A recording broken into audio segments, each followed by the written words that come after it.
Ada hal yang menjadi kebiasaan kaum analis shadow. Kalau melihat sebuah fenomena itu, langsung mengurut ke depan dan ke belakang. Misalnya, pengukuhan Ibu Megawati sebagai profesor kehormatan, guru besar tidak tetap dari Unhan, Universitas Pertahanan, yang disertasinya adalah perjalanan dirinya mengelola negara sebagai Presiden Indonesia yang kelima. Ternyata Pak Jokowi ke Jawa Tengah, ke Semarang. Apa memang tidak diundang atau memang sudah ada jadwal yang padat? Namun, kalau Bosman nih, misalnya, salah satu pejuangnya yang menjadikan dirinya Presiden Republik Sontoloyo, misalnya adalah Deddy Corbuzier, di mana misalnya Deddy akan mendapatkan gelar profesor untuk 1000 podcast YouTube-nya yang selalu di atas 2 juta viewer per video YouTube tersebut dari Universitas Harvard. Saya pasti datanglah pada wisudanya. Apalagi dia Menteri Pemuda dan Olahraga Kabinet Sontoloyo. Juga Cak Lontong, Menteri Urusan Kebahagiaan. Kalau dapat gelar profesor ketawa mikir dari Universitas Indonesia misalnya, saya pasti hadir karena Cak Lontong misalnya sering ngeledekin Sontoloyo yang membuat rating Sontoloyo naik. Yang pasti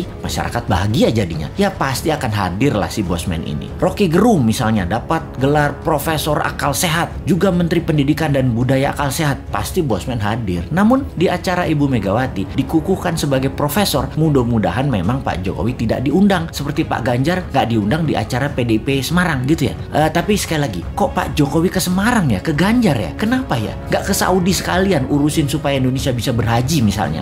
Gini nih yang bikin repot kalau menganalisa geopolitik dalam negeri. Banyak selamuran data alias data yang benar dan yang tidak benar, nggak tahu bedanya karena diselamurkan oleh tim siluman yang namanya buzzer. Kita lanjut bertanya, apa ini kode bahwa PDIP punya arah hanya Mbak Puan 2024, di mana PDIP tidak ingin jabatan presiden 3 kali, tetapi istana pengen 3 kali, atau kalau 2 kali, kalau bisa Ganjar dan Gibran calonnya. Begitu ya, beda arah ini kayaknya istana dengan PDIP. Oke, paling aman gini nih, bikin 3 kali, Pak Jokowi presiden, Mbak Puan wakilnya. Wes, top markotop iki, menang pasti. Bagaimana dengan komentar ini? Bosman komisaris apa bos? Tapi sudahlah, bukan urusan kita juga ya, masih lama 2024 itu. Corona masih berkuasa saat ini. Lebih baik kita pertanyakan kok belum pasang war mode untuk virus corona dan mutasi-mutasinya tersebut. Masih pandemik pendekatannya, bukan war approach yang secara penanganannya kalau war approach yang dipakai beda banget dengan pendekatan pandemik. Mudah-mudahan paham dengan apa beda war approach dan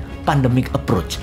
Jangan sampai nggak paham pejabatnya. Karena memang bahaya mengangkat pejabat yang nggak ngerti bernegara. Ngertinya ngumpulin massa untuk mempopulerkan seorang tokoh, lalu dapat gaji bulanan sebagai pejabat publik. Kaum New Mind banyak mengingatkan bahwa coronavirus bukan nature-made disaster atau bencana alam, tetapi man-made disaster. Sebuah petaka ciptaan manusia. Berapa kali kita jelaskan bahwa virus ini diperkaya di laboratorium biologi. Berapa kali kita informasikan bahwa di tahun 2017, 2018 tes tool COVID-19 sudah terjual habis bahkan sebelum virus disebarkan. Sudah lebih dari 6 kali video dan tulisan Bosman di berbagai sosial media di take down begitu menggunakan istilah nama strategi untuk menyelesaikan COVID. Mungkin video ini pun akan terkenal lagi di take down karena akan membuka rahasia dengan code name White Dragon dan Black Dragon. Begini sahabat, apa itu White Dragon dan Black Dragon? Sebentar, gue celingukan lihat kiri kanan ngecek ada shadownya globalis sama shadownya Black Dragon nggak nih